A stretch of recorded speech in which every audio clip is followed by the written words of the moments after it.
जय हिंद दोस्तों, कैसे हो आप सब। उम्मीद करता हूँ कि बढ़िया होंगे और आपकी पढ़ाई भी बढ़िया चल रही होगी। तो ठीक, आज हम स्टार्ट करने वाले हैं ट्रिग्नोमेट्री का मोस्ट इम्पॉर्टेंट टेबल। ठीक, यहाँ से क्या होता है भाई, क्लास 10th वाले दोस्तों को 2 से 3 नंबर ऑब्जेक्टिव क्वेश्चंस में पूछा जाता है। ठीक, हमारा यूट्यूब चैनल है भाई MP वाला 1। ठीक, MP वाला 1। तो हम यहाँ से देखते हैं साइन 0 अंश का मान, साइन 30 अंश का मान, 45 अंश का मान, 60 अंश का मान, 90 अंश का मान। देखो, ये हो गया 0,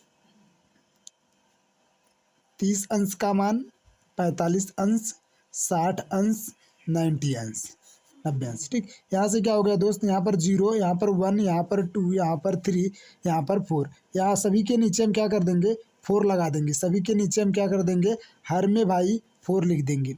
हर में क्या लिख रहे हैं, 4 लिख रहे हैं। उसके बाद सभी के ऊपर रूट, सभी के ऊपर भाई क्या कर देंगे, रूट। सभी के ऊपर हमने रूट लगा दिया। अब इसे हम सॉल्व करेंगे। ये हमारा हो गया साइन, किसका मान भाई, हो गया साइन का मान। यहाँ 0/4 का जो मान होता है भाई, वो होता है 0। 0/4 का मान, √1 का मान 1 होता है, √4 का मान कितना होता है 2 होता है। तो यहाँ पर हो गया भाई 1/2, और रूट या 2, 2 1 के 2, 2 दूना 4, तो कितना हो गया 1/2 हो गया। तो यहाँ पर 1/√2 का मान √2 ही होगा।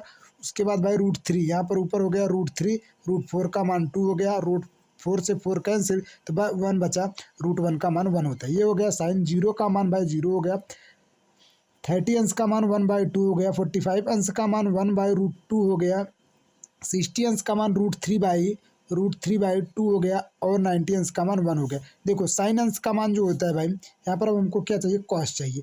कॉस का मान जो होता है वो साइन अंश के मान के क्या होता है, साइन अंश के मान के किस मान के बराबर होता है। यहाँ पर देखते हैं, जैसे होता है साइन, कितना हो गया, साइन 90 अंश मान, साइन 90 अंश का मान होता है कॉस 0 अंश मान के बराबर होता है। यहाँ पर देखो, यहाँ पर ये θ1 हो गया और बराबर θ2 हो गया।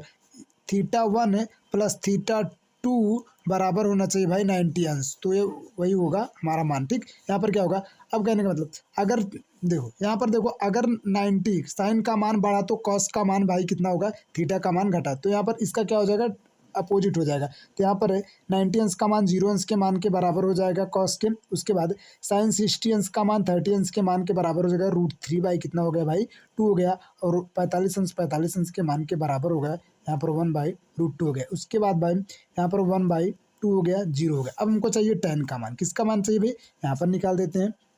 देखो, 10 का मान चाहिए भाई।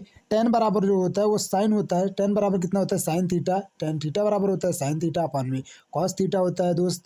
यहाँ पर क्या होता है, अब देखो 0 अंश का मान 0, 1 का मान कितना, 0/1, तो इसकी वैल्यू जो होती है भाई वो क्या होती है, 0 होती है। तो यहाँ पर क्या हम लिखेंगे, 0 लिखेंगे। उसके बाद दूसरा वाला, ठीक है, 0 अंश के मान उनका बराबर हो गया। उसके बाद भाई यहाँ पर देखते, यहाँ पर 30 अंश का मतलब 1/2, यहाँ पर कितना हो गया 1/2, मेन √3 बाई कितना हो गया 2, ये इसके साथ, ये इसके साथ गुड़ा होगा, तो 1/2 मल्टीप्लाई 2/√3, 2 से 2 कैंसिल हो गया भाई, तो यहाँ पर होगा 1/√3। यहाँ पर कितना हो गया भाई 1/रूट का कितना हो गया 3। देखो 45 अंश का मान, यहाँ पर 1/√2 हो गया भाई, और यहाँ पर 1/√2 हो गया। ये हो गया 45 अंश का मान, तो ये इससे कैंसिल होकर यहाँ पर कितना हो जाएगा 1 हो जाएगा भाई। यहाँ पर कितना हो गया 1 हो गया। अब 60 अंश का मान, 60 अंश का मान √3 बाई कितना हो गया, √3/2 हो गया, और 1/2 हो गया। तो ये इसके साथ मल्टीप्लाई हुआ, ये इसके साथ, तो यहाँ पर √3/2 इंटू में 2/1, तो ये कैंसिल होकर √3 बचेगा। कितना होगा भाई, यहाँ पर होगा √3। कितना होगा, √3।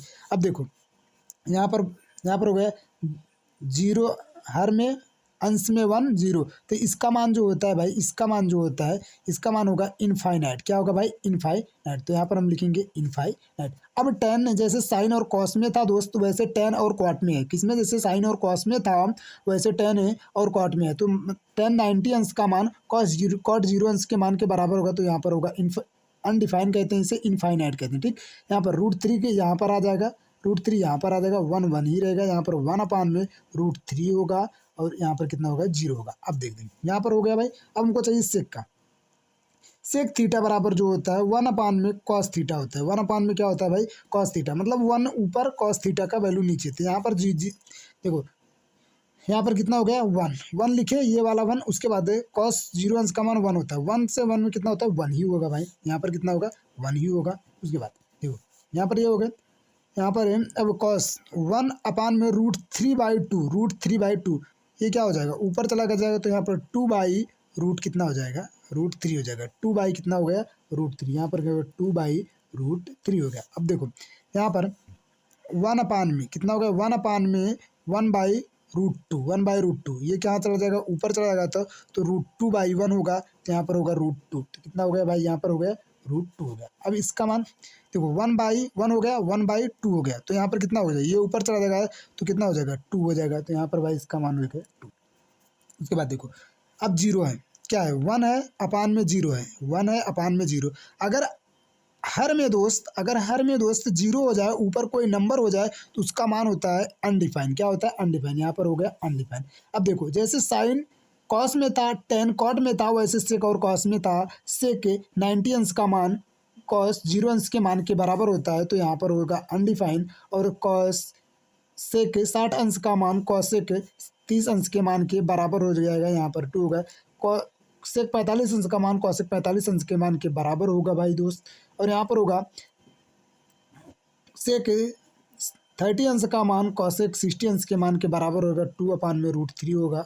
और यहाँ पर होगा भाई 1 अपान सेक 0 अंश का मान कॉसेक 90 अंश के मान के बराबर होगा। तो ये रहा हमारा छोटा सा पीरियोडिक टेबल भाई, इसे याद करना बहुत ही ज़रूरी है, क्योंकि यहाँ से पेपर में 2 से 3 नंबर का ऑब्जेक्टिव क्वेश्चंस में पूछता है, उसके अलावा ये मान हमको याद होना चाहिए, कहीं पर भी इसका यूज हो सकता है।